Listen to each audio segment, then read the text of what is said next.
जातं सहगण रघुनाथान्वितं तं सजीवम् साद्वैतं सावधूतं परिजनसहितं श्रीकृष्ण चैतन्यदेवम् श्रीराधा कृष्णपादान् सहगणललिता श्रीविशाखान्वितांश्च हे कृष्ण करुणा सिन्धु दीनबन्धो जगत्पते गोपेश गोपिकान्त राधाकान्त नमोऽस्तु ते सप्तकान्तिं गौरङ्गी श्रीराधे वृन्दावनेश्वरी वृषभानुसुते देवी प्रणमामि हरे प्रिये वाञ्छाकल्पतरुभ्यश्च कृपा सिन्धुभ्य एव च पतितानां पावनेभ्यो वैष्णवेभ्यो नमो नमः नमो विष्णुपादाय भूतले श्रीमति भक्तिवेदान्त स्वामी इति नामे नमस्ते सरस्वती देवीं गौरवाणी प्रचारिणी निर्विशेषा शून्यवादी पाश्चात देशतारिणी जय श्री कृष्ण चैतन्य प्रभु नित्यानंद श्री अद्वैत गदाधरा श्रीवासादि गौर भक्त वृंद हरे कृष्ण कृष्ण कृष्ण हरे हरे हरे राम राम राम हरे हरे हरे कृष्ण दीप्ति माताजी। धन्यवाद दीप्ति माताजी। हरे कृष्ण सर्वे ने। श्रीला प्रभुपाद की जय। श्री राधा गोविंद ने प्रणाम।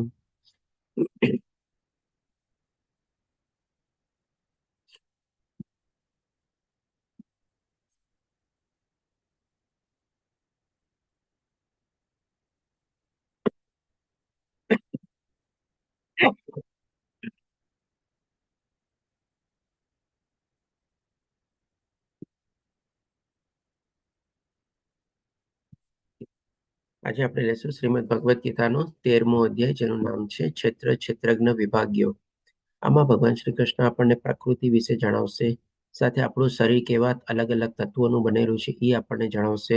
આ શરીરનો જાણકાર છું એ બતાવશે, અને સર્વોપરી એટલે કે શરીરના બધા શરીરોના જાણકાર કોણ છે એ પણ ભગવાન શ્રી કૃષ્ણ આપણને અધ્યાયમાં બતાવશે. અને સાથે સાથે આપણને મહત્વનું જ્ઞાન એ પણ આવશે કે આપણે જે બધા કાર્યમાં પ્રવૃત્ત થઈએ છીએ એની પાછળનું કોણ જવાબદાર હોય છે. અને પછી આપણા શરીરના અંદરમાં રહેલી આત્મા અને પરમાત્માનો શું રોલ હોય છે, એટલે કે શું ભાગ ભજવે છે આ બધા કાર્ય કરવામાં. અને કાર્ય કરીને પછી આપણને જે સુખ અને દુઃખ અને જે બધું મળે છે એમાં આત્મા અને પરમાત્માનો શું રોલ હોય છે. આ રીતે ભગવાન શ્રી કૃષ્ણ બહુ મહત્વનું જ્ઞાન આપણને આ 13મા અધ્યાયમાં આપશે. આમ જોવા જઈએ ને તો આ છેલ્લા 6 અધ્યાય છે ને બહુ પ્રેક્ટિકલ ઓરિએન્ટેડ જ્ઞાન આપણને ભગવાન શ્રી કૃષ્ણ આમાં આપશે.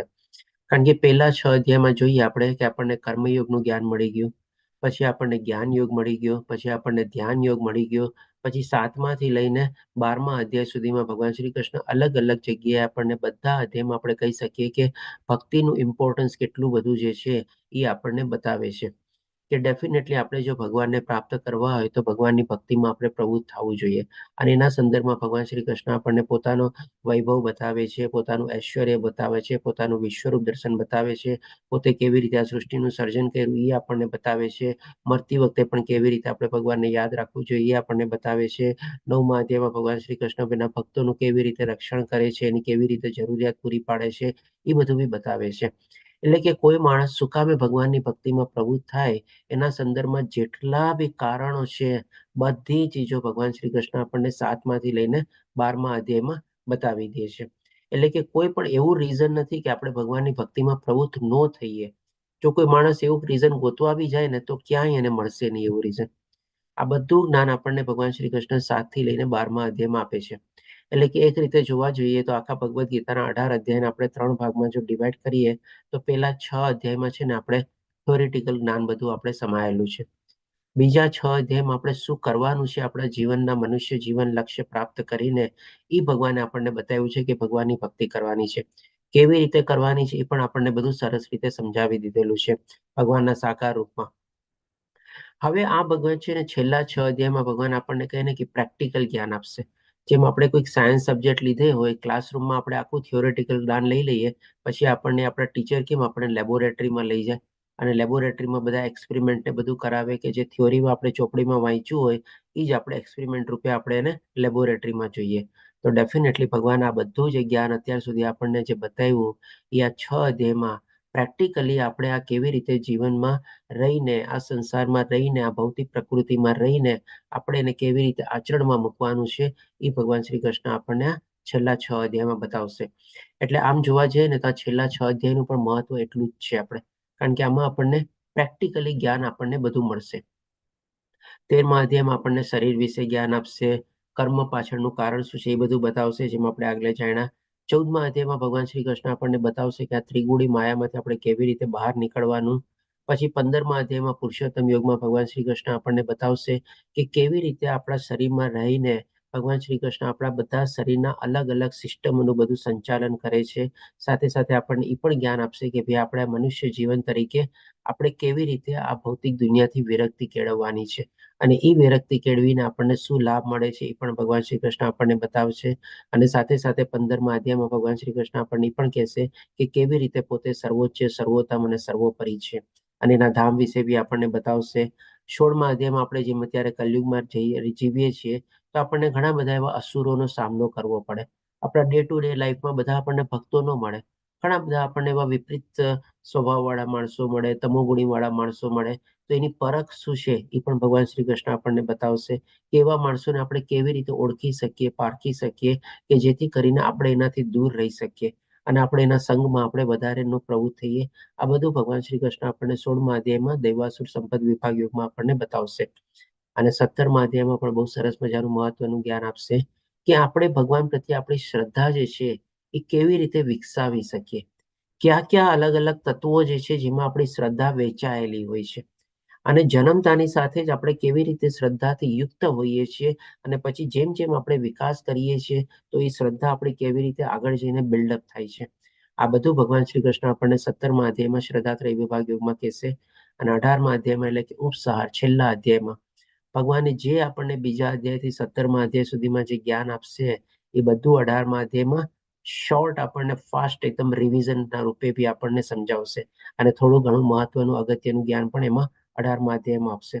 એટલે કે આમ જોવા જઈએ ને તો આ છેલ્લા 6 અધ્યાય આપણને આ સંસારમાં રહીને કેવી રીતે આપણા લક્ષ્યને પ્રાપ્ત કરવું પ્રેક્ટિકલ રૂપે આપણે એ ભગવાન શ્રી કૃષ્ણ આપણને સરસ મજાનું માર્ગદર્શન અથવા જ્ઞાન આપણને આપે છે. તો આ રીતે આપણે આ 13મો અધ્યાય શરૂ કરીએ અને આમાં પહેલા શ્લોકમાં જ અર્જુનનો પ્રશ્ન છે. તો અર્જુને કહ્યું, હે કૃષ્ણ, હું પ્રકૃતિ તથા પુરુષ, ભોક્તા, ક્ષેત્ર તથા ક્ષેત્રજ્ઞનું જ્ઞાતા તેમજ જ્ઞાન તથા જ્ઞેય વિશે જાણવા ઈચ્છું છું. એટલે કે આ પ્રશ્ન દ્વારા આ શ્લોકમાં અર્જુન ભગવાન શ્રી કૃષ્ણને 6 ચીજ વિશે જાણવા વિશેનું પોતાનું નિવેદન કરે છે. પોતાની અભિલાષા છે અથવા પોતાની ઈચ્છા છે એવી ભગવાન સમક્ષ રજૂ કરે છે. 6 ચીજ કઈ તો કે પ્રકૃતિ શું છે, આ નેચર અથવા એન્વાયરમેન્ટ શું છે, આ શરીર જે છે આપણો એમાં રહેલો ભોગતા કેવી રીતે છે આપણે અથવા પુરુષ આપણે કે શરીર કેવી રીતે બધી અલગ અલગ ચીજોને ભોગવે છે. પછી ક્ષેત્ર શું છે એટલે કે ફિલ્ડ શું છે. તો ભગવાન શ્રી કૃષ્ણ એ બધા જવાબો આપશે. ક્ષેત્રનો જ્ઞાતા કોણ છે, જ્ઞાન અને જ્ઞેય એટલે કે જ્ઞાન મેળવવાનું લક્ષ્ય શું છે. આ 6 ચીજ ભગવાન શ્રી કૃષ્ણ સમક્ષ અર્જુન પ્રશ્ન મૂકે છે. ભગવાન એક એક કરીને બધાનો જવાબ આપે છે. હોઈ શકે કે આ ચીજ આપણને થોડી સિક્વન્સમાં ન જોવા મળે, કદાચ આગળ પાછળ જોવા મળે, પણ આપણે જે ભગવાન શ્રી કૃષ્ણ બધી 6 ચીજ સમજાવે છે એને આપણે સમજી લેશું પહેલા, પછી એક લાસ્ટમાં ટેબ્યુલર ફોર્મમાં બી આપણે જોઈ લેશું કે સંક્ષિપ્તમાં અર્જુનના પ્રશ્ન શું હતા, એની સામે ભગવાને સચોટ જવાબ શું આપ્યો. તો આ રીતે સંદર્ભમાં આપણે પહેલા આપણે જોઈએ કે જે ગઈકાલે આપણે 12મો અધ્યાય ભક્તિ યોગ કમ્પ્લીટ કર્યો એ 12મો અધ્યાય અને 13મા અધ્યાય વચ્ચેનું લિંક શું છે આપણે તો જ્યારે ભગવાન શ્રી કૃષ્ણ 6ઠ્ઠા અને 7મા શ્લોકમાં કહે છે ગઈકાલના ભક્તિ યોગમાં કે પરંતુ જે મનુષ્ય પોતાના સર્વ કર્મ મારામાં અર્પિત કરીને તથા અવિચળ ભાવે ભક્તિ કરતા રહી મારી સેવામાં લાગેલા રહી અને પોતાના મનને મારામાં સ્થિર કરી નિરંતર મારું ચિંતન કરે છે એટલે કે 4 ચીજ જે ભગવાન બતાવે છે એ કરતા રહીએ છે એના ફળ સ્વરૂપે હવે ભગવાન શું રિટર્નમાં આપે છે ભગવાન એનો કેવો પુરસ્કાર આપે છે તો એના માટે ભગવાન શ્રી કૃષ્ણ શું કહે છે તેમના માટે હે પાર્થ હું જન્મ મરણ સાગરમાંથી તત્કાળ ઉદ્ધાર કરનારો થાવ છું એટલે કે ભગવાન આપણને આ ભવસાગરમાંથી આપણને ભૌતિક દુનિયાના કે મૃત્યુ લોકમાંથી આપણને ભગવાન તરત એરલિફ્ટ કરે છે આપણને તરત આપણને હાથ આપી દે છે અને આપણને આમાંથી ઉચકીને આપણને બહાર કાઢે છે તો આપણે અત્યારે આ ભૌતિક સૃષ્ટિમાં જે છીએ અને આપણી આજુબાજુ જે બધું વાતાવરણ જે છે પ્રકૃતિની બધું એના સંદર્ભમાં હવે અર્જુનને પ્રશ્ન થાય છે કે જો તમે મને આમાંથી ઉચકીને તમે મને તમારા ધામમાં લઈ જવાના હો અથવા તો મારો ઉદ્ધાર કરવાનો હો તો હું અહીંયા જે રહું છું એનું શું છે બધું એટલે કે પ્રકૃતિ આ બધું શું છે અને હું જે આ શરીરમાં જે બધું ભોગવું છું અથવા પુરુષ અથવા ભોગતા કોણ છે પછી ક્ષેત્ર અને ક્ષેત્રજ્ઞ કોણ છે એટલે કે તમે કેવી રીતે જાણી શકો કે હું કેવી રીતે બધું અહીંયા ભોગવું છું ને બધું અને ક્ષેત્ર એટલે કે આ શરીરના રૂપમાં બધું શું છે શેનું બનેલું છે આખું શરીર અને આ શરીરમાં રહેનારો ક્ષેત્રજ્ઞ કોણ છે એ ક્યાં છે બધું પછી જ્ઞાન એટલે કે હું અહીંયા જે જ્ઞાન કેળવું છું એ જ્ઞાનનો ઉદ્દેશ બી શું છે એટલે કે ધ્યેય શું છે એટલે કે હવે આ રીતે અર્જુન આપણે તમે જો કેટલો પ્રેક્ટિકલ પ્રશ્ન છે આપણને ઘણીવાર આમ પ્રશ્ન થાય કે આપણે અહીંયા શું કામે આવ્યા છીએ અને અહીંયા આવ્યા પછી આપણે કેમ આ બધી ત્રિગુણી માયા અને બધામાં આપણે ફંટાયેલા છીએ આપણે એનાથી આપણે ઘેરાયેલા છીએ અને આપણે આ જે બધું કરીએ છીએ એનો અલ્ટિમેટલી ઉદ્દેશ શું છે મતલબ શું છે શેના માટે કરીએ છીએ શું કામે કરીએ છીએ આપણે આ બધું હરે કૃષ્ણ શશી માતાજી ઘણી વાર આપણને આ પ્રશ્ન થાય તો આપણા રૂપ વતી જ આપણે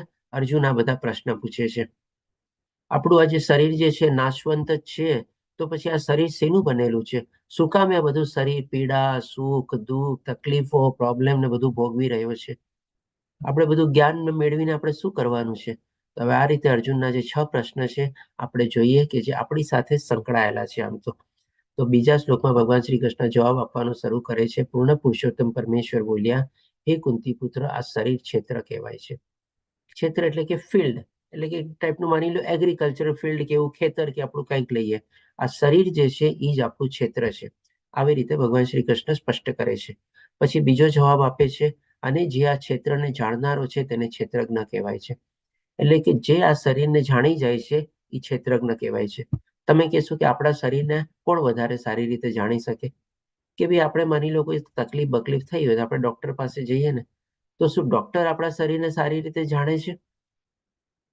શું કહો છો આપ બધા આપનો જવાબ શું છે આપણે પોતે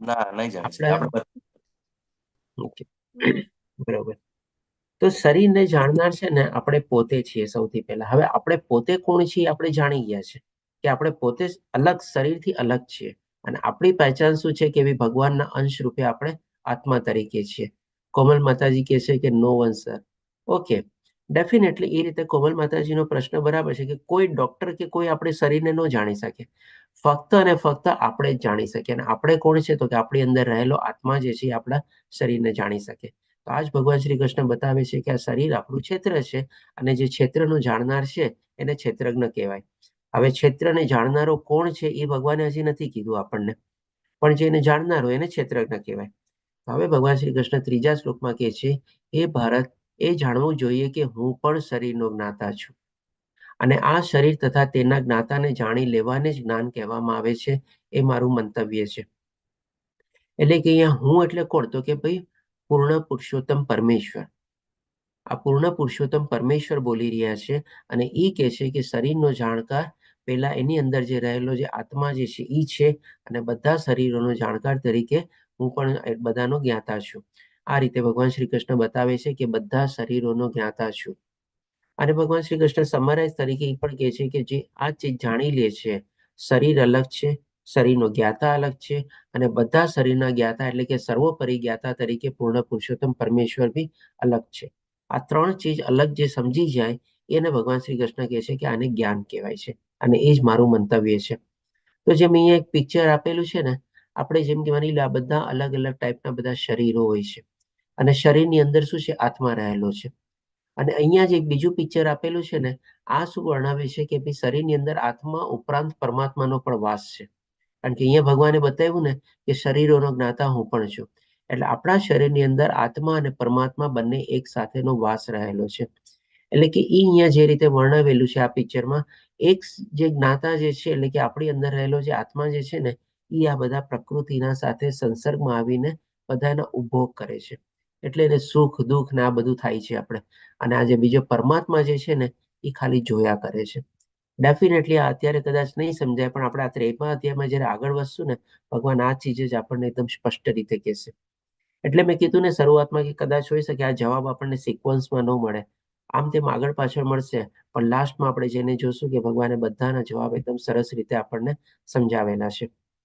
હવે આને સમજવા માટે જે ભગવાને અત્યાર સુધી આપણને ક્ષેત્ર અને ક્ષેત્રજ્ઞનું જાણકાર આપ્યું ને, એને આપણે એક શોર્ટ પિક્ચર દ્વારા સમજી લઈએ. માની લો એક ખેતર છે, તો એ ખેતર એટલે કે ક્ષેત્ર અથવા ફિલ્ડ તરીકે. તો એને સૌથી વધારે સારી રીતે કોણ જાણી શકે? કે જે ખેતરનો માલિક હોય, જે ખેડૂત હોય, એ જ જાણતો હોય કે ભાઈ એને ખબર હોય મારી જમીનનો શેપ કેવો છે, લંબગોળ છે, ગોળ છે, ત્રિકોણ શેપ છે, ચોરસ શેપ છે. એને ખબર હોય કઈ જગ્યાએથી મારી જમીન ફળદ્રુપ છે, એને ખબર હોય કઈ જગ્યાએ મારી જમીન ઓછી ફળદ્રુપ છે, એને ખબર હોય કઈ જગ્યાએ મારી જમીનમાં તળાવ કે બધું પાણીના બધા કૂવાને આવેલા છે, બધું એને ખબર હોય. અને એના જમીનનું ક્ષેત્રફળ કેટલું છે, બધું એને ખબર હોય. એટલે કે આ થઈ ગયું એ ક્ષેત્રને જાણનાર, એટલે કે ખેડૂત તરીકે. હવે જેમ કે આ બધા ટાઈપના ક્ષેત્ર અને ક્ષેત્રજ્ઞ બધા અલગ અલગ હોય. એટલે કે માની લો આવા ઘણા બધા કોઈ ગામમાં આવા ખેતર છે, અને બધા ખેતરનો એક એક માલિક છે અથવા બધાનો ખેડૂત છે. હવે આ બધાનો રેકોર્ડ ક્યાં હોય? કોની પાસે હોય રેકોર્ડ? કોણ કહેશે મને? સરકાર પાસે. સરકાર પાસે હોઈએ જ. તો હવે અહીંયા તો આપણે આધ્યાત્મિક જ્ઞાન લેવા બેઠા છીએ, તો અહીંયા આપણા સરકાર કોણ છે? પૂર્ણ પુરુષોત્તમ પરમેશ્વર ભગવાન. પુરુષોત્તમ પરમેશ્વર, એ આપણા સરકાર છે અહીંયા. તો ડેફિનેટલી અહીંયા જેમ કે રાઈટ હેન્ડ સાઈડમાં તમે પિક્ચરમાં જોઈ શકો છો, ગોળ સર્કલમાં આ પૂર્ણ પુરુષોત્તમ પરમેશ્વર છે. એટલે કે જેટલા ખેતર હોય, જેટલા ખેતરના માલિક ખેડૂત તરીકે હોય, એ બધાના જે છે જાણકાર કોણ છે? તો કે ભાઈ આ પૂર્ણ પુરુષોત્તમ પરમેશ્વર છે. જેમ બધા ખેતર અને ખેડૂતોનો સરકાર પાસે રેકોર્ડ હોય ને કે ભાઈ આનું માલિક આ છે, આનું માલિક આ છે, એવી રીતે આ પૂર્ણ પુરુષોત્તમ પરમેશ્વર પાસે જે ભગવાન શ્રી કૃષ્ણ કહે છે ને કે એની ઉપરાંત હું પણ એક જ્ઞાતા છું કે જે બધા શરીરોને જાણું છું. એટલે કે આ પૂર્ણ પુરુષોત્તમ પરમેશ્વર તરીકે પોતે આ બધી ચીજના જાણકાર છે, અને બધી ચીજ ખબર છે. અલગ અલગ જીવો શું છે, અલગ અલગ બધા શરીરો ક્યાં છે, એની અંદરમાં રહેલો એનો જ્ઞાતા એટલે કે આત્મા તરીકે શું છે, અને પોતે પરમાત્મા તરીકે બધાના જાણકાર છે. આ ચીજ આપણે સમજ્યા અહીંયા પહેલા બીજા શ્લોકમાં જે ભગવાને જવાબ આપ્યો એ પ્રમાણે. હવે આપણે જોઈએ આગળ ભગવાન શ્રી કૃષ્ણ 6ઠ્ઠા અને 7મા શ્લોકમાં કહે છે, હવે આપણા શરીર વિશે બતાવે છે, એટલે કે ક્ષેત્ર વિશે, કે આપણું આ શરીર શેનું બનેલું છે. આપણે તો 6ઠ્ઠા અને 7મા શ્લોકમાં ભગવાન શ્રી કૃષ્ણ કહે છે 5 મહાભૂતો. 5 મહાભૂતો ક્યાં? તો કે પૃથ્વી, જળ, અગ્નિ, વાયુ ને આકાશ. બરોબર. મિથ્યા અહંકાર. અહંકાર હંમેશા મિથ્યા જ હોય છે. અહંકાર કોઈ દી સાચો હોતો જ નથી, આપણે કહી શકીએ. કારણ કે આ દુનિયામાં આપણો કઈ ચીજના સ્વામી જ નથી, તો પછી આપણને અહંકાર શેનું? અને એટલા માટે જો એવી રીતે આપણે અહંકાર કેળવીએ, કોઈ ચીજ આપણી માલિકી નથી ને આપણે પોતાને માલિક સમજીને એનો અહંકાર કેળવીએ તો મિથ્યા જ થયો ને. આજે માની લ્યો રસ્તામાં એક ગાડી ઉભેલી છે અને તમે કહો આ ગાડી મારી છે, અને તમે હવે એનો અહંકાર કેળવો તો એ મિથ્યા થયો ને. સૌથી પહેલા તો ગાડી જ તમારી નથી, તો તમે ગાડીના માલિક ક્યાંથી બેઠ્યા?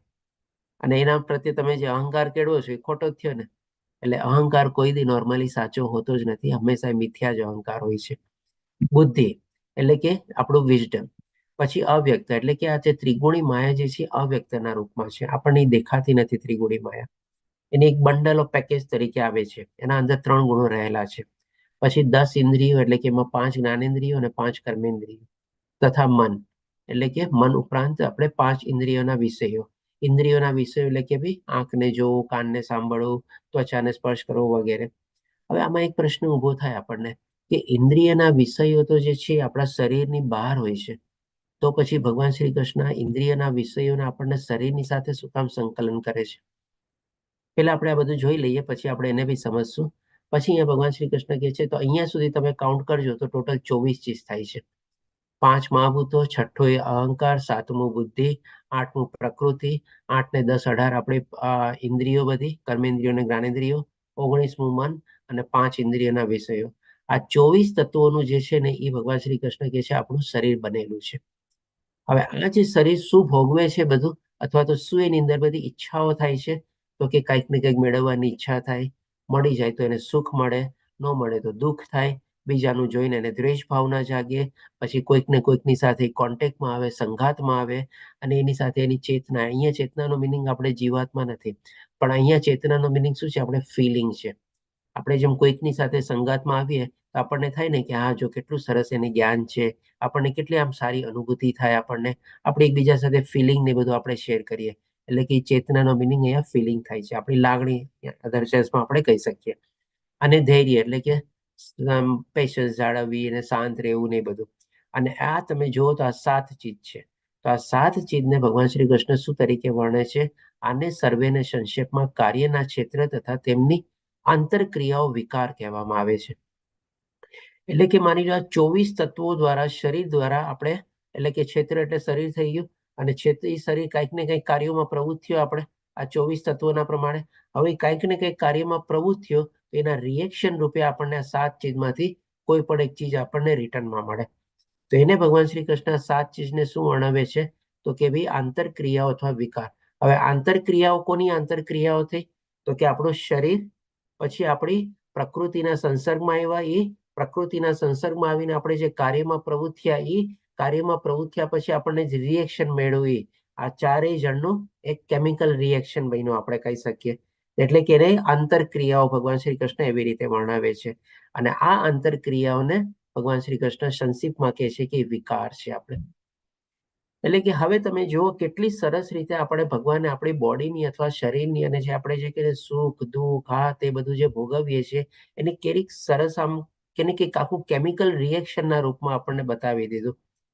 પેલા 24 તત્વોથી આપણું બધાથી શરીર બની ગયું, આપણે પ્રકૃતિના સંસર્ગમાં આવ્યા, સતોગુણ રજોગુણ તમોગુણ કેળવ્યા, એ પ્રમાણે આપણી ઈચ્છાઓ જાગી એટલે એ પ્રમાણે આપણે કાર્યમાં પ્રવૃત્ત થયા, કાર્યમાં પ્રવૃત્તિ એટલે કે આપણને એના સામે કઈ રિએક્શન મળ્યા, સારું ખરાબ આ તે બધું. અને આ આખું કમ્પ્લીટ એક રિએક્શન જ્યારે કમ્પ્લીટ થયું તો એને ભગવાન શ્રી કૃષ્ણ કહે છે આને વિકાર કહેવામાં આવે છે. એકદમ સ્પષ્ટ કરીને આપણને સમજાવી દે છે. આપણે કહીએ ને કે આપણી આખી જિંદગીમાં આપણે આ ચીજ આપણે ઘણીવાર છે ને સમજી ન શકીએ કે આ કેવી રીતે બધું થતું હશે, કેવી રીતે આપણે બધા કામમાં પ્રવૃત્ત થઈ છે, કેવી રીતે આપણે બધી લાગણીઓ જન્મે છે, સુખ દુઃખ ને બધું. આ એક શ્લોકમાં ભગવાન શ્રી કૃષ્ણ આખી ચીજ આપણને અહીંયા સમજાવી દીધી. હવે પછી ભગવાન શ્રી કૃષ્ણ આગળ કહે છે આપણને 8 થી લઈને 12મા શ્લોકમાં જે અર્જુનનો પ્રશ્ન હતો ને કે જ્ઞાન શું છે, તો જ્ઞાનની અહીંયા પરિભાષા આપે છે ભગવાન શ્રી કૃષ્ણ.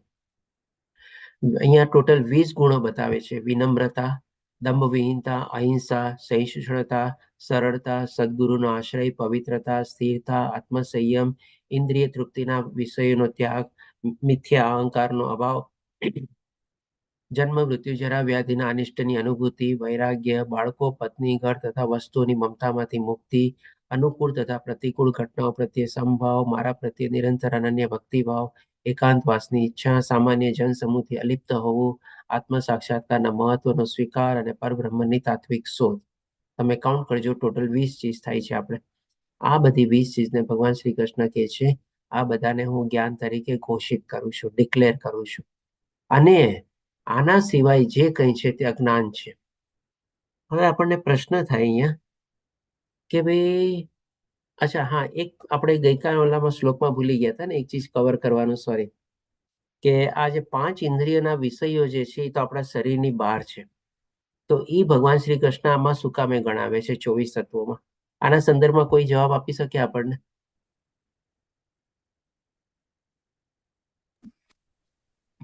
કેમ કે ઇન્દ્રિયો દ્વારા તો પ્રભુજી એને અનુભવાય છે ને, એવું જોઈએ. હા બરાબર છે, ઇન્દ્રિયો દ્વારા જ અનુભવાય છે. તો ઇન્દ્રિયોના વિષયો તો બહાર આવ્યા ને. આપણે બહારથી આંખથી જોઈએ છે, બહારથી આપણે સુગંધ લઈએ છીએ, બહારથી આપણે પ્રોસેસ બધી અંદરથી થાય છે, બહારથી ભલે દેખાય છે પણ એની જે પ્રોસેસ છે અંદરથી થાય છે. તો પછી અને થોડુંક જરાક સ્પષ્ટ કરો, આપ એકદમ જવાબની નજીક આવી ગયા છો, થોડુંક સ્પષ્ટ કરો, શેનાથી પ્રોસેસ થાય છે? ત્રિગુણી માયાથી, 3 ગુણોથી. જોઈએ આપણે એના પર. ત્રિગુણી માયા તો આપણને રિએક્શન આપે છે. પ્રોસેસ શેનાથી થાય છે? માની લો તમે બહારથી કંઈક અંદર ગ્રહણ કર્યું, હવે અંદર પ્રોસેસ શેના દ્વારા થયું? મન અને બુદ્ધિ દ્વારા જ વધારે થાય પ્રભુ. બુદ્ધિ હા, બસ એકદમ બરોબર છે. જવાબ પાસે પહોંચી. મન અને બુદ્ધિ દ્વારા. આજે માની લો તમે કોઈ ચીજ બહારથી જોઈ, સાંભળી કે તમે સ્પર્શ કર્યું, કાંઈ બી કર્યું, તમે એને અંદર પ્રવેશી ગયું પણ એને તમે પ્રોસેસ ન કરો તો પછી કાંઈ રિએક્શન નથી આવવાનું. પણ તમે એને પ્રોસેસ કરો અંદરમાં તો જ તમારું રિએક્શન આવવાનું છે ને. અને હવે માની લો તમે કોઈ જગ્યાએ ચીજ વસ્તુ ક્યાંય જોયેલી હોય, હવે એ જગ્યા, વસ્તુ અથવા માણસ તમારી સામે નથી, તેમ છતાં પણ તમારા મનમાં એ બધી આમ સ્ટેમ્પ મારીને વયું ગયું ને. તમને યાદ તો રહી જ જાય છે. માણસ યાદ રહી ગયો, જગ્યા યાદ રહી ગયો અને તમારે પરિસ્થિતિ બી યાદ રહી ગઈ. અને ઈ તમારી સામે હોય કે ન હોય, તમારા મનમાં ચિંતન તો ચાલે જ છે ને. તો આપણે 3 અવસ્થામાં આપણી મનુષ્ય હોઈએ છીએ. માની લો આપણે જાગૃત અવસ્થામાં આપણે કંઈક ને કંઈક કામ કરતા હોઈએ કે કંઈક આપણે કરતા હોઈએ, પણ મનમાં આપણું કંઈક ચિંતન ચાલતું હોય છે ને. માની લો આ પુરુષે આવી રીતે કોઈક સ્ત્રીને જોયેલી હોય પહેલા વખતમાં અને અત્યારે ફોનમાં એની સાથે વાત કરે છે, તો ઓલરેડી એના મનમાં શેનું પિક્ચર આવે? ત્યારે સ્ત્રીને જોયેલી એક પિક્ચર એના માઇન્ડમાં આવે ને. એટલે કે મન ઉપર એની જે છાપ હતી ને એ અંકિત થઈ ગઈ. અને એ પછી સામે હોય કે ન હોય એના પ્રત્યેનું રિએક્શન આવે જ છે આપણે. પછી હવે માની લો આપણે જાગૃત સુતેલા અવસ્થામાં હોઈએ, તો સુતેલામાં પણ ઘણીવાર આપણને સ્વપ્ન નથી આવતા કે કાલે મારે આટલા પૈસા કમાવા છે, આમ કરવું છે. આપણને સુતેલા અવસ્થામાં કોઈ માણસનો વિચાર આવે, આમ છે, તેમ છે. આપણા મનમાં કંઈક ને કંઈક ક્યારેક આપણે સાંભળેલું હોય, કેવી રીતે વિચારેલું હોય, આપણા મન આપણું કામ કરે જ રાખે જ ને આગળ. કારણ કે એકવાર સ્ટેમ્પમાં રહી ગયો એટલે ચાલે જ છે. પછી માની લો આવી રીતે આપણે શું છે કે ભાઈ સુષુપ્ત અવસ્થામાં, એટલે કે માની લો એકદમ સુતેલા અવસ્થા પર નહીં, પણ ઓલમોસ્ટ આપણે કહીએ કે નિંદ્રા, ગાઢ નિંદ્રામાં રહેલા હોય, ત્યારે પણ આપણી અંદરમાં રહેલા આત્મા અને પરમાત્માનો તો વાસ છે જ, મનનો બી વાસ છે. માની લો ત્યારે આપણે કોઈ આપણા મનમાં વિચાર કે કાંઈ ન આવે. એટલે કે આ 3 લાઈફ સ્ટેજ જે છે આપણા, કામ કરતા હોઈએ ત્યારે, સૂતા હોય ત્યારે, સપના જોતા હોય ત્યારે, અને માની લો ગાઢ નિંદ્રામાં હોઈએ ત્યારે, બધામાં પરમાત્મા અને પરમાત્માનો આપણી અંદર વાસ હોય જ છે. પણ આપણું જે અંદર રહેલું જે મન જે છે ને, એ પણ અલગ અલગ સ્ટેજમાં અલગ અલગ રીતે કામ તો કરતું જ હોય છે. એટલા માટે આપણે અહીંયા ભગવાન શ્રી કૃષ્ણ ઇન્દ્રિયના વિષયો છે ને આપણી સાથે જોડે છે. કારણ કે આપણા મન ઉપર એની છાપ અંકાઈ ગઈ હોય છે. અને એ હાજર હોય કે ન હોય, આપણા વિચારો ચાલ્યા જ કરતા હોય છે આપણે. હવે પછી અહીંયા જોઈએ છે ભગવાન શ્રી કૃષ્ણ 20 ચીજો બતાવે છે અને ભગવાન શ્રી કૃષ્ણ કહે છે કે આ બધું જ્ઞાન છે, આના સિવાય બધું અજ્ઞાન છે. હવે અહીંયા આપણને પ્રશ્ન થાય કે માની લો કોઈ કે BCom ની ડિગ્રી લીધી, કોઈ કે MCom ની લીધી, કોઈ કે BSc લીધી, કોઈ BTech થયો, MTech થયો, કોઈ CA થયો, કોઈ ડોક્ટર થયો, કોઈ એન્જિનિયર થયો. તો આ બધી ડિગ્રીઓ જે છે આપણે પ્રાપ્ત કરી, આમાં ક્યાંય નામ આવે છે 20 ચીજમાં? એક પણ ડિગ્રીનું નામ નથી આવતું આમ જોવા જાવ તો. તો શું આપણે આ બધું જે અહીંયા જ્ઞાન લીધું એ બધું અજ્ઞાન છે? ડેફિનેટલી આ બધું અહીંયા લીધેલું જ્ઞાન છે ને અજ્ઞાન જ છે. હવે એ અજ્ઞાન કેવી રીતે અજ્ઞાન કહેવાય છે? શું કામે? તો કે ભાઈ આ બધું જે જ્ઞાન લીધું ને આપણે ભૌતિક દુનિયાનું જ્ઞાન છે. BCom, BSc, CA, engineer, doctor, આ તે બધી ડિગ્રીઓ જે આપણે લીધી એ ભૌતિક દુનિયાનું જ્ઞાન છે. એ આધ્યાત્મિક જ્ઞાન નથી. આધ્યાત્મિક જ્ઞાન જે અહીંયા ભગવાન શ્રી કૃષ્ણ જે 20 ચીજ બતાવે છે ને એ જ છે. અને હવે બીજી રીતે જોઈએ, આ ભૌતિક જ્ઞાન જે લીધેલું છે આપણે, એ આપણી સાથે જવાનું નથી. આપણે જ્યારે માની લો આપણે ભાગ્યશાળી હોય, આગલો જન્મ બી આપણને મનુષ્યનો મળી ગયો, તો પણ આપણે તો શું પહેલેથી જ આપણે મોન્ટેસરીમાં જવું જ પડશે, KGમાં જવું જ પડશે, ક્લાસ 10 પાસ કરવું જ પડશે, 12 પાસ કરવું જ પડશે. આપણી જે પાછલા જન્મની જે ડિગ્રીઓ બધી હતી ત્યાં કઈ કામમાં આવશે? કઈ કામમાં નહીં આવે. હોઈ શકે પાછલા જન્મમાં આપણે PhD ડિગ્રી બી મેળવેલી હશે, પણ અહીંયા તો પાછું એકથી શરૂ કરવું પડશે. અને હોઈ શકે અહીંયા આપણે ખાલી 10 પાસ નહીં, આપણને ફાફા પડવા માંડે, 10 બી પાસ ન થઈએ આપણે, જો આપણી બુદ્ધિ એટલી ડેવલપ ન હોય તો. પણ જે આધ્યાત્મિક જ્ઞાન છે એ આપણી સાથે જ હશે. એ આપણને આગલા જન્મમાં કામ આવશે. કારણ કે ભગવાને શું કીધું 9મા અધ્યાયમાં કે મારા જ્યાં જઈને તું ઘોષણા કરી દે, મારા ભક્તોનો કદી નાશ થતો નથી. એટલે કે ઓલરેડી, અને 6ઠ્ઠા અધ્યાયમાં બી ભગવાન શ્રી કૃષ્ણ ક્લિયર કરે છે 41મા અને 42મા શ્લોકમાં કે એનો આગલો જન્મ કેવી રીતે થાય છે અને કેવી રીતે પ્રગતિ કરે છે. એટલે કે ભગવાન શ્રી કૃષ્ણ એકદમ નિશ્ચિત રૂપે આપણને બતાવી દે છે કે આ બધું જે આધ્યાત્મિક જ્ઞાન આપણે જે કંઈ પણ કેળવ્યું હશે ને, એ આપણું આગલા જન્મમાં કેરી ફોરવર્ડ થશે અને આપણે ત્યાંથી જ આપણી આગળ શરૂઆત થશે. આપણે ફરીથી પાછું નહીં લેવું પડે. આ રીતે આપણે સંદર્ભમાં સમજી શક્યા કે આ જ બધું જ્ઞાન છે. હવે આને જો કોઈ કહે ને કે આ જ્ઞાનને આપણે કેવી રીતે સમાવવું જોઈએ, તો આમ જોવા જઈએ ને તો ભગવાન શ્રી કૃષ્ણ આપણને પણ અહીંયા છે ને એક જાતની ડિગ્રી આપે છે. આપણે કહીએ ને કે ભાઈ BHTQ એટલે કે બી એટલે કે બિહેવિયર. આ બધી 20 ચીજોમાં ભગવાન શ્રી કૃષ્ણ આપણને શું સમજાવે છે? બિહેવિયર એટલે કે આપણું વર્તન કેવું હોવું જોઈએ. H એટલે કે હેબિટ, આપણી કેવી આદતો હોવી જોઈએ. T એટલે કે થિંકિંગ, આપણી વિચારસરણી કેવી હોવી જોઈએ. અને લાસ્ટમાં Q એટલે કે શેનું આપણે એને કયા હિસાબે લેવાનું આપણે? Q ને આપણે કોણ કહેશે? મને કોઈને યાદ આવે છે કંઈ? કનેક્ટ કરો જરાક. ક્વિટ એટલે ત્યજવું જ પ્રભુજી. હા ત્યાગ, ક્વિટ એટલે મીન્સ બહાર નીકળવું એનું. ના પ્રભુજી, ત્યાગ નો આવે આમાં. આપણે ડિગ્રી લેવા જઈ રહ્યા છે ત્યારે માની લ્યો. ક્વોલિટી પ્રભુજી એવું. હા, ક્વોલિટી, એકદમ સરસ, બરોબર. ક્વોલિટી એટલે કે ગુણ. એટલે કે આમાં છે ને ભગવાન શ્રી કૃષ્ણ આપણને કેવી રીતે આપણું વર્તન હોવું જોઈએ, કેવી આપણી આદતો હોવી જોઈએ, કેવી આપણી વિચારસરણી હોવી જોઈએ અને કેવા આપણા ગુણ હોવા જોઈએ. આ 4 ચીજ આપણને, આ 20 ચીજને તમે અલગ અલગ ભાગમાં ડિવાઈડ કરશો ને તો ઓલમોસ્ટ 4, 5, 6 કેવી રીતે તમારે અલગ અલગ ડિવાઈડ થઈ જશે. આપણે જ્યારે લેવલ 2માં જશું ને ત્યારે આપણે આને ઓર ડિટેલમાં સમજશું. તો આપણે કહી શકીએ કે આ ભગવાન શ્રી કૃષ્ણ આપણને છે ને અહીંયા કે બેચલર ઓફ BSTQ ની ડિગ્રી આપે છે. કોઈ તમે કાલે પૂછે ને કે BSTQ, તો કે ભાઈ આ ડિગ્રી તો બહુ સરસ મજાની છે. ભગવદ્ ગીતાની આ ડિગ્રી આપણને મળેલી છે. Bachelor of BSTQ. લેવલ 2 કરશો એટલે તમને માસ્ટર ઓફ BSTQ મળશે.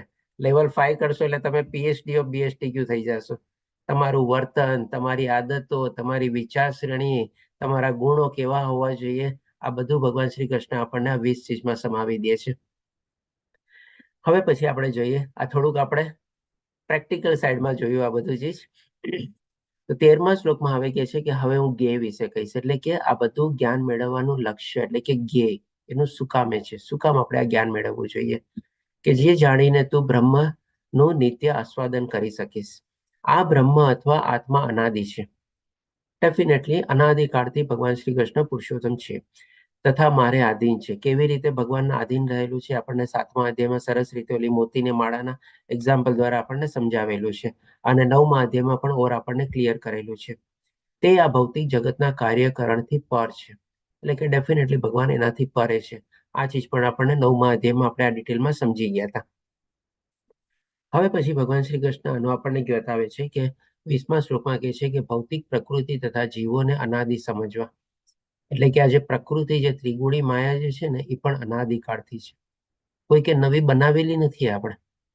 અને આ જે બધા જીવો જે છે 84 લાખ ટાઈપના જીવો એ પણ અનાદિકાળથી છે.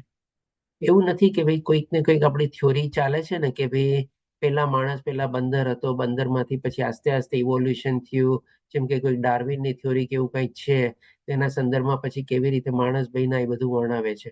તો ભગવાન શ્રી કૃષ્ણ એ સ્પષ્ટ રીતે કહે છે કે બધા અનાદિકાળથી છે. એટલે તમે જોજો ચાર્લ્સ ડાર્વિનની જે થિયોરી હતી થિયોરી જ છે. હવે તો ડિસ્કાર્ડ બી થઈ ગઈ છે અને કોઈ માન્યતા બી એને સાયન્સમાં એને કોઈ પુરાવા મળ્યા નથી. આપણે ક્યાંથી મળે? કારણ કે અહીંયા ભગવાન જ કહે છે ને કે અનાદિકાળથી ચાલ્યા આવે છે. મનુષ્યો કઈ હમણાં વાંદરામાંથી મનુષ્ય નથી થયા. કેટલા સદીઓ ને વર્ષો ને કેટલા યુગો પહેલાથી માણસો બધા હતા આપણે. એટલે કે પછી કે છે અને તેમના વિકાર તથા ગુણોને પ્રકૃતિજન્ય જાણવા. આ વિકાર આપણે સમજી ગયા કે આ ભગવાન શ્રી કૃષ્ણ એટલે 7 ચીજોના વિકાર કીધા એ તથા ગુણોને, એટલે કે પ્રકૃતિના જે 3 ગુણો જે છે એ પ્રકૃતિજન્ય એટલે કે પ્રકૃતિમાં જ આ બધા આવેલા છે અને પ્રકૃતિના સંસર્ગના કારણે, એના કોમ્બિનેશનના કારણે થાય છે. આપણે જાણી ગયા 4 ચીજ કેવી રીતે કમ્બાઇન્ડ થાય છે અને આ બધા વિકારો ઉત્પન્ન થાય છે. આમ ભગવાન શ્રી કૃષ્ણ 20મા શ્લોકમાં બતાવે છે.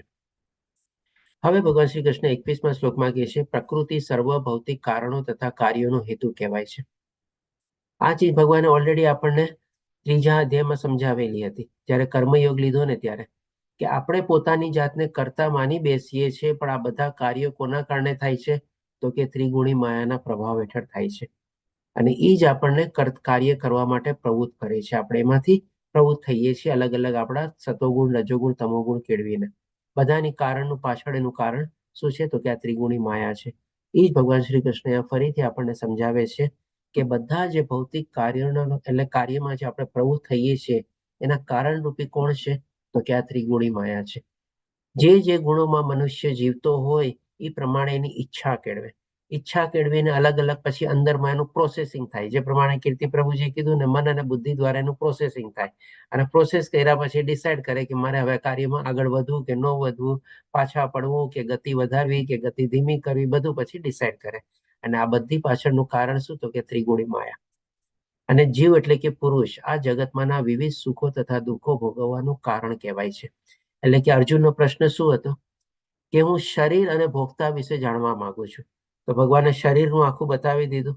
હવે ભોગતા ત્યારે નહોતું બતાવ્યું, એટલે કે અહીંયા અમે ભોગતા બતાવ્યું કે આ પુરુષ આ જગતના વિવિધ સુખો અને દુઃખો ભોગવવાનું કારણ બને છે. એટલે કે આ શરીર દ્વારા આપણે બધા કાર્ય કરીએ છીએ અને પછી જે આપણને રિએક્શનમાં જે 7 ચીજ મળે છે, જેને ભગવાનને રિએક્શન વિકાર રૂપે બતાવ્યું, એ આપણે ભોગવીએ છીએ ને અહીંયા બેઠા બેઠા. સુખ દુઃખ સંગાત આ તે બધું, આ બધી ચીજો આપણે બેઠા બેઠા અહીંયા ભોગવતા હોઈએ છીએ. એટલે કે ભગવાને અહીંયા એ પણ ચીજ સ્પષ્ટ કરી દીધી. શરીર સ્પષ્ટ કરી દીધું, ભોગતા સ્પષ્ટ કરી દીધું, જ્ઞાન સ્પષ્ટ કરી દીધું, પછી આપણે જ્ઞેય સ્પષ્ટ કરી દીધું, ક્ષેત્ર સ્પષ્ટ કરી દીધું અને ક્ષેત્રજ્ઞ. એના વિશે જે થોડુંક બાકી છે એ હવે ભગવાન શ્રી કૃષ્ણ આગલા શ્લોકમાં એ બી ક્લિયર કરે છે કે આ પ્રમાણે જીવ પ્રકૃતિના 3 ગુણોને ભોગવતો પ્રકૃતિમય જીવન જીવે છે. એટલે કે આખી પ્રોસેસ હવે આપણે સમજી ગયા કે ભાઈ આપણે કેવું જીવન જીવીએ છીએ અહીંયા આ સૃષ્ટિમાં આવ્યા પછી. આ તેના ભૌતિક પ્રકૃતિના સાથને સંગને કારણે થાય છે. એનું કારણ બી આપણે સમજી ગયા કે ત્રિગુણી માયાના પ્રભાવ હેઠળ છીએ, એ જ આપણને અલગ અલગ કાર્યમાં પ્રવૃત્ત થાય છે અને એના દ્વારા જ આપણને બધા રિએક્શન મળે છે. અને એ રીતે વિભિન્ન યોનિઓમાં ઇષ્ટ અને અનિષ્ટ પ્રાપ્ત કર્યા કરે છે. હવે કોણ ઇષ્ટ અને અનિષ્ટ પ્રાપ્ત કર્યા કરે છે? કોણ કહેશે મને?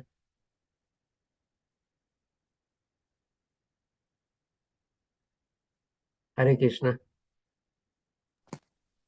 આત્મા. આત્મા, બરોબર એકદમ.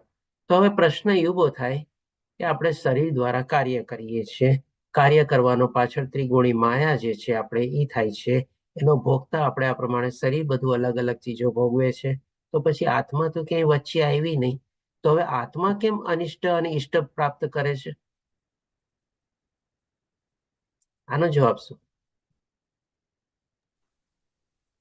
એને કરેલા કર્મો અનુસાર એને ફરીનું નેક્સ્ટ લાઈફ મળતી હોય છે, બરોબર ને? કે ભગવાને આત્માએ તો કોઈ કર્મ કર્યા જ નથી. આત્માએ જે શરીર ધારણ કરેલું હોય, બરોબર ને, જે શરીર ધારણ કરેલું એ શરીરના કારણે જે એને કાર્યો કર્યા હોય એ પ્રમાણે એને બર્થ મળતો હોય. જેવી રીતે 8મા અધ્યાયની અંદર આપણને કીધું ને કે મને યાદ કરો તો મારા ધામને પામો અને બીજાને યાદ કરો તો એ ભાવને પામો. તો એ પ્રમાણે જો બીજા ભાવને યાદ કરે તો એ પ્રમાણે એને વારંવાર એના કર્મોને પ્રમાણે એને શરીર મળતું હોય.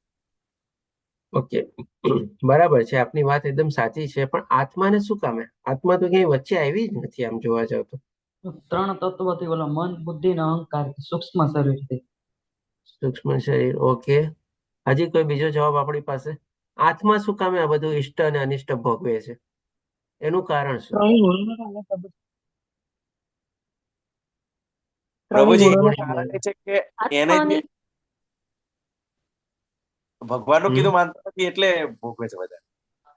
ભગવાનનું કીધેલું માનતો નથી એટલે ભોગવે. પણ આત્મા શું કામ ભોગવે? શરીરે ભોગવવું જોઈએ ને પછી. ઈચ્છાઓને કારણે શરીર કામ કરતું હોય ને પ્રભુજી આપણા કર્મોના હિસાબથી. હા, બરાબર છે, કર્મોના હિસાબે ભોગવીએ છીએ. પણ આત્મા શું કામ? આત્માએ તો કોઈ કર્મ કર્યા નથી, તો કેમ આત્મા ભોગવે છે? આત્મા ઇષ્ટ અને અનિષ્ટ શું કામ પ્રાપ્ત કરે છે? પરોક્ષ રીતે હાજર છે માટે.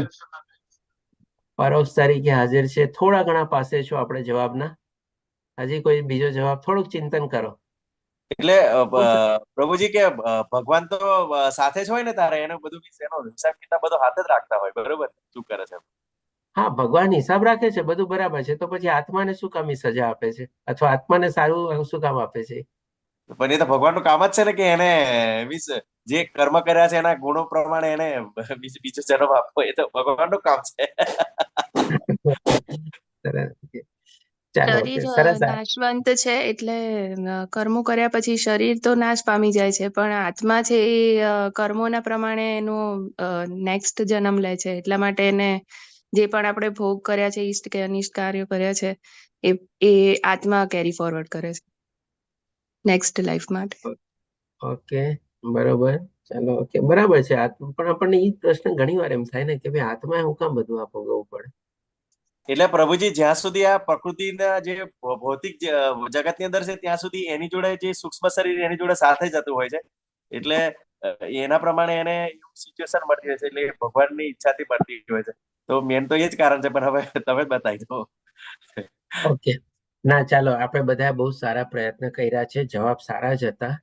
આ બધું થોડુંક ચિંતન કરવા જેવો સવાલ છે આપણે, પણ આના સંદર્ભમાં છે ને કે આપણે સ્પષ્ટ એક સાદો દાખલો લઈએ આપણે, કારણ કે આ બધા જવાબો છે ને આપણે જેટલા આપણે ચર્ચા કરશું ને કંઈક ને કંઈક એમાંથી નવું નીકળશે જ. જવાબોમાંથી જ પાછા પ્રશ્નો ઊભા થાય. તો એક સરળ રીતે દાખલો લઈએ. માની લ્યો એક ચાલક જે છે બસ ડ્રાઈવર છે, હવે બસને ચલાવે છે. હવે માની લ્યો બસનું એક્સિડન્ટ થાય છે. તો બસનું એક્સિડન્ટ થાય છે ત્યારે શું અલગ અલગ કારણો એમાં હોય છે. માની લ્યો હોઈ શકે એની બ્રેક બરાબર કામ નથી કરતી, હોઈ શકે એનું કંઈક આગળ કંઈક બીજું એવું આવી ગયું, ફોગ આવી ગયો કે ધુમ્મસ આવી ગયું, એને દેખાણું નહીં બરાબર, હોઈ શકે એનું સ્ટેરિંગ ઉપર કંટ્રોલ ન હોય, હોઈ શકે એની તમારે અલગ અલગ જેમ કે આપણે કહી શકીએ કે ભાઈ જે બધા કંઈક સિસ્ટમ હોય ને એવી રીતે કંઈક માની લો એનો ફોલ્ટ હતો, એનો દોષ હતો. ડ્રાઈવરનો આપણે કહી શકીએ કે માની લો એનો કોઈ બિચારાનો દોષ નહોતો. અને એ રીતે માની લો ઘણી વાર શું છે રસ્તો બહુ સ્લીપરી હોય અને એનું પૈયું સ્કીડ થઈ જાય, જેમાં એનો પોતે આરામથી સરસ રીતે ગાડી ચલાવતો એના પૈયું સ્કીડ થઈ જાય અને એક્સિડન્ટ થાય. કેમ કે સ્નો ઉપર બરફ ઉપર ચલાવતા હોય એ બધું ક્યારેક ક્યારેક થાય. ડ્રાઈવરનો કાંઈ દોષ ન હોય. પણ હવે શું છે જ્યારે એક્સિડન્ટ થાય ત્યારે સજા કોને થાય? કોણ કહેશે મને? આ તો બહુ સિમ્પલ જવાબ છે. ડ્રાઈવર જ થાય.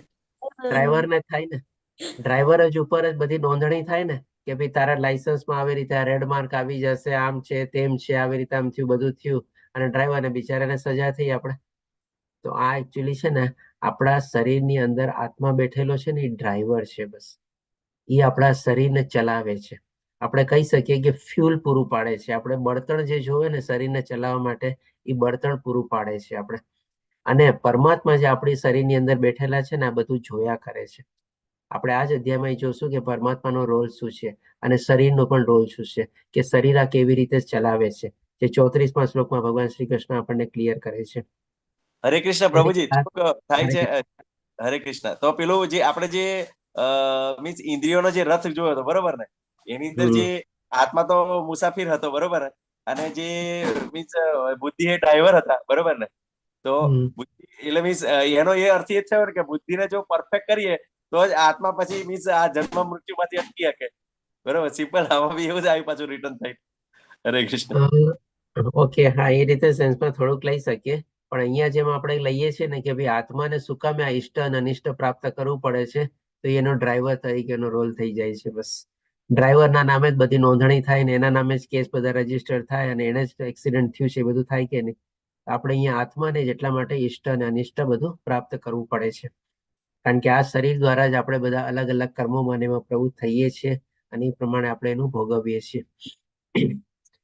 હવે પછી ભગવાન શ્રી કૃષ્ણ આપણને કહે છે 23મા શ્લોકમાં, છતાં આ દેહમાં એક અન્ય દિવ્ય ભોગતા છે. એટલે કે હવે અહીંયા પરમાત્માનો રોલ શું છે એ આપણને અહીંયા ભગવાન બતાવે છે કે જે ઈશ્વર સર્વોપરી સ્વામી છે અને સાક્ષી તથા અનુભૂતિ આપનાર તરીકે હાજર રહે છે અને તેમને પરમાત્મા કહેવામાં આવે છે. તો ડેફિનેટલી આપણે બધા જે જવાબ આપ્યો ને પરમાત્મા તરીકે બધાની નોંધણી કરે છે, આપણા કર્મોને બધાની, અને એને બધાને ઓબ્ઝર્વ કરે છે. તો એ જ ભગવાન શ્રી કૃષ્ણ અહીંયા કહે છે કે આપણું જે શરીર ભોગવે છે એની ઉપર એક આપણે દિવ્ય ભોગતા તરીકે પરમાત્માનો પણ આપણા શરીરની અંદર હૃદયમાં આત્માની સાથે વાસ થાય છે. અને એ શું કરે છે, એનો રોલ શું છે, તો કે ભાઈ સાક્ષી અને અનુભૂતિ આપનાર, એટલે કે બધું ચૂપચાપ જોઈ રાખે છે. જેમ ઓલા 2 પક્ષીનો આપણે એક્ઝામ્પલ લીધો ને એ પ્રમાણે. અને અનુમતિ આપનાર એટલે કે પરમિશન આપે છે. હવે આ ચીજને સમજવા માટે પણ આપણે એક એક્ઝામ્પલ લઈએ. માની લો આપણે એક એક્ઝામિનેશન હોલ હોય, ઘણા બધા એમાં સ્ટુડન્ટ લોકો બધા એક સાથે બેસીને એક્ઝામ આપતા હોય અને એક એમાં ઇન્વિજિલેટર તરીકે હોય ને, કે એ શું કરતો હોય કે સાક્ષી તરીકે, એટલે શું, બધા ઉપર નજર રાખતો હોય, કોણ શું કરે છે, કેવી રીતે લખે છે, આ બધું કરીને. અને અનુમતિ આપનાર એટલે કે માની લો કોઈક એમાં જે એક્ઝામ આપનાર હોય કે ભાઈ મને પેપર જોવે છે, સપ્લિમેન્ટરી આપો, મને મારે ટોયલેટ જવું છે, વોશરૂમ જવું છે, તો એને અનુમતિ આપે કે નહીં, પરમિશન આપે કે નહીં, હા જઈને પાછો આવો. તો પરમાત્માનો આ જ રોલ છે આપણી અંદર રહેલા.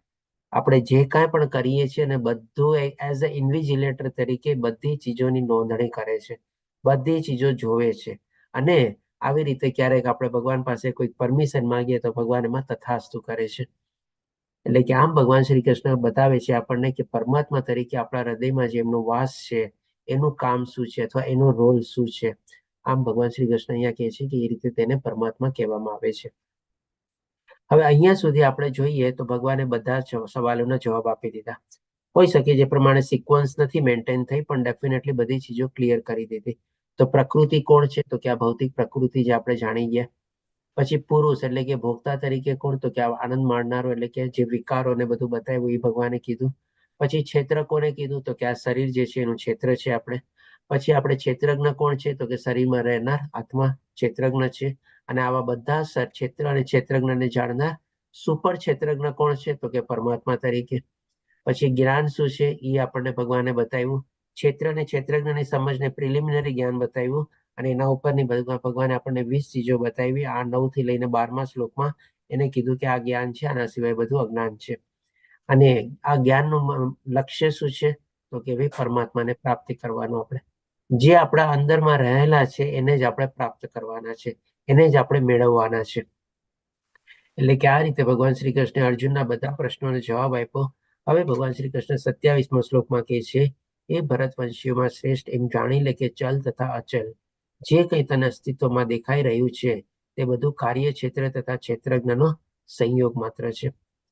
એટલે કે આપણે આપણી તન મન બુદ્ધિ દ્વારા ગમે તેટલા કાર્યમાં પ્રવૃત્ત થઈએ પણ જ્યાં સુધી જો ભગવાનની આપણને એમાં અનુમતિ ન મળે, પરમિશન ન મળે, એટલે કે આપણા ક્ષેત્રજ્ઞ આપણા આત્માનો અને પરમાત્માનો એમાં સંયોગ ન થાય, એ જ્યાં સુધી જોડાય નહીં ત્યાં સુધી આપણું કોઈ કાર્ય છે ને પાર પડતું જ નથી. અને આ ચીજ છે ને ભગવાન શ્રી કૃષ્ણ ડિટેલમાં આપણને છે ને 18મા અધ્યાયમાં બી ઓર સ્પષ્ટ કરે છે, જેમાં આપણને ભગવાન શ્રી કૃષ્ણ બતાવે છે કે 6 કારણો ક્યાં છે અને 6 સંઘટક કારણો ક્યાં છે. એ બધું બી ક્લિયર કરીને આપણને બતાવે છે કે કેવી રીતે આપણે પરમાત્માનો જે આપણને જો સંયોગ ન થાય તો આપણે કોઈ કાર્યને આપણે પાર પાડી શકતા જ નથી. એનું સંયોગ થવું જરૂરી છે. ભગવાન આપણને 5 ચીજોમાં એ પણ બતાવશે કે કયા કારણોને દ્વારા આપણે કોઈ કાર્યને સંપન્ન કરી શકીએ છીએ. એમાં ભગવાન શ્રી કૃષ્ણ કહે છે પરમાત્મા. તો આ રીતે આપણે જાણી શક્યા કે ભાઈ આપણે જે કાંઈ પણ કાર્ય કરીએ છીએ ભગવાનની એમાં શું છે, પહેલા આપણને સાક્ષી તરીકે બધું પોતે જોયા કરે છે પણ પછી શું છે આપણને અનુમતિ બી આપે છે. અને જ્યારે આપણને અનુમતિ મળી જાય છે ત્યારે આપણે કાર્યને પાર પાડી શકીએ છીએ અથવા તો એ કાર્યમાં આપણને સફળતા મળે છે. અને એ સફળતાને જો આપણે માની લઈએ કે આ મારા કારણે થયું છે, હું કર્તા બનીને બેઠો છું, તો એ આપણું ખોટી ધારણા છે. એ જે સફળતા મેળવી એ પણ જો આપણે ભગવાનને અર્પિત કરી દઈએ કે ભગવાનની કૃપા હતી, એમને જ મને આ બુદ્ધિ આપી અને એમના થકી જો આ કાર્ય પાર પાડી શક્યો, અધરવાઇઝ મારામાં તો કોઈ લાયકાત છે જ નહીં, તો એ આપણો થઈ ગયો નિષ્કામ કર્મયોગ અથવા તો આપણો કર્મયોગ. પણ જો આપણે કરતા માની લીધા ત્યારે તો આપણે એ કર્મથી આપણે બંધાઈ ગયા. એક રીતે જોવા જાવ ને તો કેટલું સ્પષ્ટ અને સરળ લોજિક છે. પણ આ ચીજ આપણે અહીંયા ગફલત ખાઈ જઈએ છીએ ને ભૂલ કરી જઈએ છીએ. બસ સફળ થઈ ગયા, બસ હું હતો ને મારા કારણે થયું, મારા વગર તો એ કામ થાત જ નહીં. અને નિષ્ફળ થયા તરત ભગવાનને કોસીએ આપણે, મેં શું બાકી રાખ્યું તું મહેનત કરવામાં, મને કહેતો તોય પણ કેમ સફળતા ન મળી, અથવા તો મેં આટલું ધાર્યું તું ને આટલું જ કેમ મળ્યું. અરે ભાઈ તું જયારે સફળતા મળે છે ત્યારે કેમ પેલા યાદ નથી કરતા ભગવાનને આપણે, અને એને અર્પિત નથી કરી દેતા? કેમ આપણે બંધન કરતા જ ન થઈએ? પણ આટલું સરળતા આપણે ચૂકી જઈએ છીએ ઘણી વાર. હવે પછી ભગવાન શ્રી કૃષ્ણ 30મા શ્લોકમાં કહે છે કે જે મનુષ્ય એમ જોઈ શકે છે કે સર્વ પ્રવૃત્તિઓ દેહ દ્વારા કરવામાં આવે છે, એટલે કે અત્યાર સુધી જે બધું જ્ઞાન આપ્યું ને અહીંયા ભગવાન શ્રી કૃષ્ણ સમરાઇઝ કરીને આપણને કહે છે કે ડેફિનેટલી આ દેહ દ્વારા બધી પ્રવૃત્તિઓ થાય છે. અને દેહનું સર્જન ભૌતિક પ્રકૃતિ દ્વારા થયું છે, એટલે કે આ જે 5 મહાભૂતો ને બધું જે આપણે જાણ્યા. અને તેમજ એમ પણ જુએ છે કે આત્મા કશું કરતો નથી, તે જ ખરેખર સત્ય જુએ છે. કેટલું સ્પષ્ટ ભગવાન શ્રી કૃષ્ણ અહીંયા બતાવે છે. આપણે શરીર દ્વારા કર્મ કરીએ છીએ બરાબર છે, પણ એની પાછળનું કારણ કોણ છે? તો કે આ ત્રિગુણી માયા છે. અને એ ત્રિગુણી માયાના પ્રભાવ હેઠળ આપણે અલગ અલગ કાર્યમાં પ્રવૃત્ત થઈએ છીએ. અને આપણી અંદર બેઠેલો જે આત્મા જે છે ને, એ એક જાતનો આપણે ડ્રાઈવર તરીકે છે, અને આ છે પરમાત્મા. હવે જો એ પિક્ચરને તમે યાદ કરો, જે આપણે ત્યારે લીધું હતું ને કે ડ્રાઈવર શું કામ દોષિત ગણાય છે. હવે અહીંયા તમને ક્લિયર થઈ જશે કે ભાઈ આપણી આત્મા શું કામ ઇષ્ટ અને અનિષ્ટ ભોગવે છે. આપણો આત્મા જે છે ને આ હાલત છે આપણે ડ્રાઈવરની જગ્યાએ બેઠેલા છીએ આપણો આત્મા, અને પરમાત્મા જે છે બધું ચૂપચાપ જોવે છે, બધો હિસાબ ને બધું રાખે છે બેક સીટમાં બેઠા બેઠા. અને એવી રીતે આપણે ત્રિગુણી માયાના હિસાબે મનમાં જે કાંઈ પણ વિચાર લાવીએ, અલગ અલગ કાર્યમાં પ્રવૃત્ત થઈએ ત્રિગુણી માયાના પ્રભાવ હેઠળ, અને આપણે કાર્ય પાર પાડીએ જેવી ઈશ્વરની ઈચ્છા. જી કોમલ માતાજી એકદમ બરોબર છે. એટલે કે આ રીતે હવે આપણે સમજી શકીએ છીએ કે ભાઈ શું કામ આપણે આત્માને બધું ભોગવવું પડે છે, અને આપણે કેવી રીતે સાચું જોવાનું, તો કે ભાઈ આ ત્રિગુણી માયા જે છે ને એ જ આપણને આપણે બધા અલગ અલગ કાર્યોમાં પ્રવૃત્ત કરે છે, અને આ આખા શરીર દ્વારા આપણે અલગ અલગ કાર્યમાં પ્રવૃત્ત થઈએ છીએ, અને ભગવાનની મરજી હોય છે એટલા માટે કાર્ય પાર થાય છે. બાકી આપણે કોઈ એવી આપણામાં તાકાત નથી એ આપણે કાર્ય પાર પાડી શકીએ. તો આપણી રીતે જો આટલી ક્લેરિટીથી આપણે જો આપણું જીવન જીવીએ ને, તો એના માટે ભગવાન શ્રી કૃષ્ણ કહે છે તે જ ખરેખર સત્ય જુએ છે. આમ જોવા જઈએ ને તો ભગવાન શ્રી કૃષ્ણે બધું એકદમ સ્પષ્ટ કરી દીધું છે. હવે આપણને છે ને કોઈ જાતના ડાઉટ કિંતુ પરંતુ રહેવા જ ન જોઈએ. ઇવન આપણા આચરણમાં પણ છે ને આવી ટાઈપનું આપણે ઘણી વાર બધું યાદ કરીએ ને તો આપણને ખબર પડે. ઇવન આપણા અત્યાર સુધીનો જે આપણો જીવનનો સમય ગયો ને એ પણ આપણે યાદ કરીને ઘણી વાર આપણને લાગે કે આપણે કેટલી મોટી ભૂલ કરી છે, અથવા તો આપણે કેટલા મોટા મૂર્ખ હતા. આ ચીજ હું નહોતો સમજી શક્યો, ત્યારે હું આવી રીતે બિહેવ કરતો હતો, ત્યારે હું આમ હતો, આમ બોલતો હતો, આમ વિચારતો હતો, આમ કરતો હતો. આ બધું જો ત્યારે મને જ્ઞાન આવી ગયું હોત તો મારી જિંદગી અત્યારે કેવી હોત. પણ એનીવે, જ્યારથી જાગ્યા ત્યારથી સવાર. બસ થેન્ક્સ ટુ નમન ઈચ્છાદાસ પ્રભુજી કે આપણે આ બધાનો લાભ લઈ શકીએ છીએ. આપણને આ બધાનો આપણે ઘર બેઠા આપણે ગંગા વહી રહી છે, અને આ બધું ચીજ આપણને સરસ રીતે સમજવામાં અત્યારે આવી રહ્યું છે. તો હવે 33મા શ્લોકમાં ભગવાન શ્રી કૃષ્ણ એ જ કહે છે આપણને, આકાશ જો કે સર્વવ્યાપી છે છતાં પોતાની સૂક્ષ્મ પ્રકૃતિના કારણે તે કોઈ પણ વસ્તુથી લિપ્ત થતું નથી. એવી જ રીતે બ્રહ્મ દ્રષ્ટિમાં સ્થિત આત્મા શરીરમાં અવસ્થિત હોવા છતાં શરીરથી લિપ્ત થતો નથી. હવે આ શ્લોકને તમે છે ને ઓલા શ્લોકને સંદર્ભમાં તમે કનેક્ટ કરી શકો, જેમાં ભગવાને કીધું ને કે ઇષ્ટ અનિષ્ટ ભોગવે છે. તો તમને એમ લાગે કે શું આપણી આત્મા અંદર જે રહેલી છે એ પણ શું આ બધી ચીજોથી લિપ્ત થઈ ગયો? આપણે જે શરીર દ્વારા બધા અલગ અલગ કાર્ય કર્યા, જે બધા આપણને વિકારો ભોગવવા પડ્યા, આપણી આત્મા એ પ્રમાણે એનાથી લિપ્ત થઈ ગઈ? તો જેને શું એ બધું ઇષ્ટ અનિષ્ટ ભોગવવું પડ્યું? Definitely not. આપણી આત્મા તો સત્યચિત આનંદ સ્વરૂપમાં અલિપ્ત જ રહે છે, પણ આ બધી ચીજો છે ને એની સાથે કેરી ફોરવર્ડ કરે છે. અને એ પ્રમાણે જેમ આપણે બધા જવાબ આપ્યા ને, પરમેશ્વર બધાનો હિસાબ રાખે છે. અને એ પોતે કહે ને કે આપણે જેમ કોઈ એક જગ્યાએથી બીજી જગ્યાએ ટ્રાવેલ કરતા હોઈએ, આપણે કેવી રીતે આપણા બધા બોસના બેગો, પછી પોટલા બિસ્તરા આ બધું ઉપાડીને જઈએ છીએ, તો આપણી આત્મા પણ છે ને એવી જ રીતે આ બધી ચીજો જે આપણે કરેલું હોય ને, જે મનુષ્ય જીવન પ્રાપ્ત કર્યું હોય, એ બધું એવા પોટલા બિસ્તરા બેગો બધું કેરી ફોરવર્ડ કરીને એ પ્રમાણે આપણને આગલું શરીર આપણને ભગવાન પરમાત્મા આપે છે, જે બધી ચીજોનો નોંધણી કરી રહ્યા છે સાક્ષી તરીકે અને અનુમતિ આપનાર તરીકે. અને એવી રીતે આપણને એ આત્મા આપણને આપે છે. પણ જ્યારે બીજું શરીર આપણે મેળવીએ છીએ ત્યારે પણ આપણો આત્મા તો છે ને અલિપ્ત જ હોય છે. હવે આપણે તમે કહેશો કે આ કેવી રીતે અલિપ્ત થયું? તો કે આપણે એક એક્ઝામ્પલ લઈએ. માની લો આપણે એક જગ્યાએથી ગાડીમાં બેઠા, આપણા બિસ્તરા પોટલા બધું લઈને આપણે ગયા. હવે આપણે શું કરીએ? જ્યારે માની લો બીજી જગ્યાએ પહોંચી ગયા ત્યારે આપણે હોટલમાં જઈએ ને, હોટલમાં જઈને આપણે શું કરીએ? બધા બિસ્તરા પોટલા પાટલા રાખી દઈએ, અને આપણે પાછા એમના જેમ હતા એમ થઈ ગયા ને. તો આપણી આત્માનું પણ આ જ નિયમ છે ને, કામ છે ને. એક શરીર છોડીને બીજા શરીરમાં જ્યારે જાય છે ત્યારે બધા પોતાના મેળે બિસ્તરા પોટલા બધા લઈને જાય છે, અને પછી કહે છે કે આલે તને મેં તારું શરીર સોંપી દીધું, આલે તારા બે પોટલા બિસ્તરા, હું મારો એમ નવરો બસ. એટલે કે આત્મા ક્યારેય લિપ્ત થતો નથી. આત્મા તો એકદમ સત્યચિત આનંદ સ્વરૂપમાં જ રહે છે.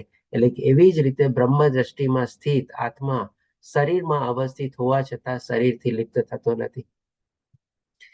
હવે પછી લાસ્ટ 34મા શ્લોકમાં ભગવાન શ્રી કૃષ્ણ કહે છે કે હે ભારત, જેવી રીતે એકલો સૂર્ય અને સમગ્ર બ્રહ્માંડને પ્રકાશિત કરે છે, તેવી રીતે શરીરમાં રહેલો એક આત્મા સમગ્ર શરીરને ચેતનાથી પ્રકાશિત કરે છે. એટલે કે જ્યાં સુધી આપણા શરીરમાં આત્મા જે છે ત્યાં સુધી આપણને કહે ને કે ફ્યુલ મળે છે, એનર્જી મળે છે, શક્તિ મળે છે, તાકાત મળે છે. આપણી ગાડી જે ચલાવે છે આપણી આત્મા, એની પાછળનું જે ઈંધણ છે ને, એ આપણું આ બધું આત્મા પૂરું પાડે છે આપણને. અને જ્યાં સુધી આત્મા છે ત્યાં સુધી શરીર ચાલે છે. જેવો આત્મા નીકળી જાય, ઢગલો થઈને પડી જાય. એટલે કે આખો જેમ ભગવાન સરસ મજાની કમ્પેરિઝન આપીને સમજાવે છે. આખા બ્રહ્માંડને જેમ સૂર્ય કેમ તેજસ્વી કરે છે, એને ઉર્જા આપે છે, એને પ્રકાશ આપે છે, એને ઉષ્ણતા આપે છે, તો આપણા શરીરમાં રહેલો જે આત્મા જે છે ને એ જ આપણને આ બધું ઈંધણ પૂરું પાડે છે, આપણને પ્રકાશિત કરે છે, આપણને એનર્જી આપે છે, શક્તિ આપે છે, એટલે કે ચેતનાથી પ્રકાશિત કરે છે.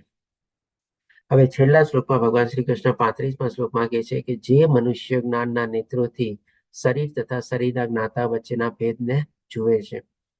હવે એકદમ સ્પષ્ટ થઈ ગયું. આઈ હોપ કે હવે કોઈ ડાઉટ નથી આપણે.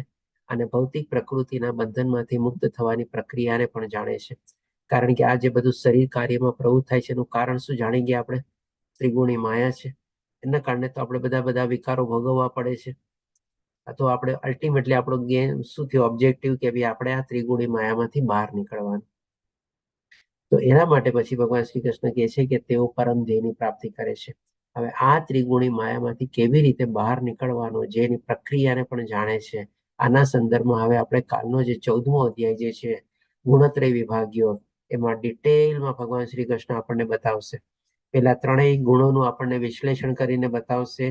એના પ્રભાવ હેઠળ આપણી મનસ્થિતિ કેવી હોય છે, વિચારવાની પ્રક્રિયા કેવી હોય છે, કાર્ય કેવા કરીએ છીએ, અને એ પ્રમાણે આપણી ગતિ કેવી થાય છે, એટલે કે આગલો જન્મ કેવો થાય છે, એ બધું પેલા આપણને સ્પષ્ટ કરશે. અને પછી અંતમાં જયારે અર્જુન પ્રશ્ન પૂછશે આમાંથી બહાર કઈ રીતે નીકળવું, એનો તો ઉપાય બતાવો, તો એ પછી ભગવાન શ્રી કૃષ્ણ એનો પણ આપણને કાલના અધ્યાયમાં ઉપાય બતાવશે. અને આ જ ભગવાન શ્રી કૃષ્ણ કહે છે કે તેને પરમ ધ્યેયની પ્રાપ્તિ કરે છે. એટલે કે આપણું જીવનનું લક્ષ્ય પછી આપણે પ્રાપ્ત કરવા માટે આપણે ત્રિગુણી માયામાંથી બહાર નીકળવું જોઈએ, જે આપણે કાલના અધ્યાયમાં જાણશું. તો આ રીતે આપણો અહીંયા 13મો અધ્યાય કમ્પ્લીટ થાય છે. વાંછાકલ્પતરુભ્યશ્ચ કૃપા સિંધુભ્યેવ ચ પતિતાનાં પાવનેભ્યો વૈષ્ણવભ્યો નમો નમઃ. હરે કૃષ્ણ કૃષ્ણ કૃષ્ણ હરે હરે, હરે રામ રામ રામ હરે હરે. શ્રીલા પ્રભુપાદ કી જય. શ્રી રાધા ગોવિંદ પ્રણામ.